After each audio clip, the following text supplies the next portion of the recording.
By die altaar sê ons vinnig, liefde vir ewig, asof dit maklik is om beloftes na te kom.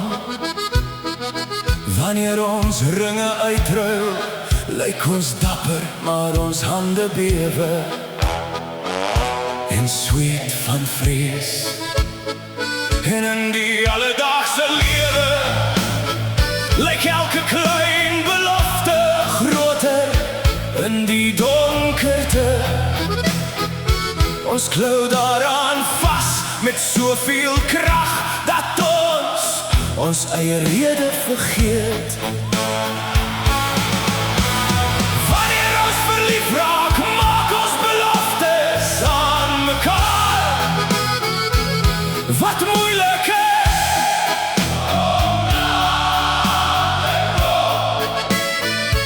ons verloor ons sin vir realiteit en begin droom, gedryf deur die brandstof van liefde.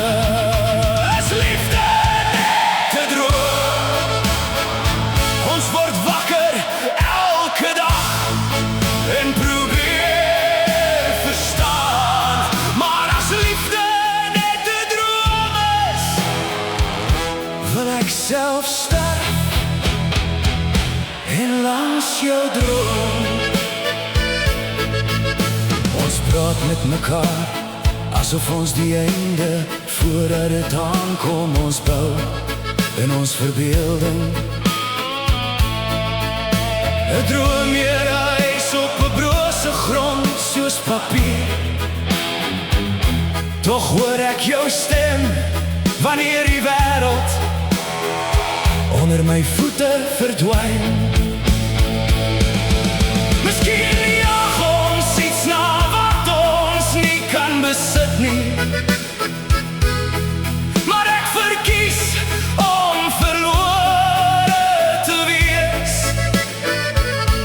saam met jou in 'n volledige illusie, as om alleen te voel te midde van die donkerte.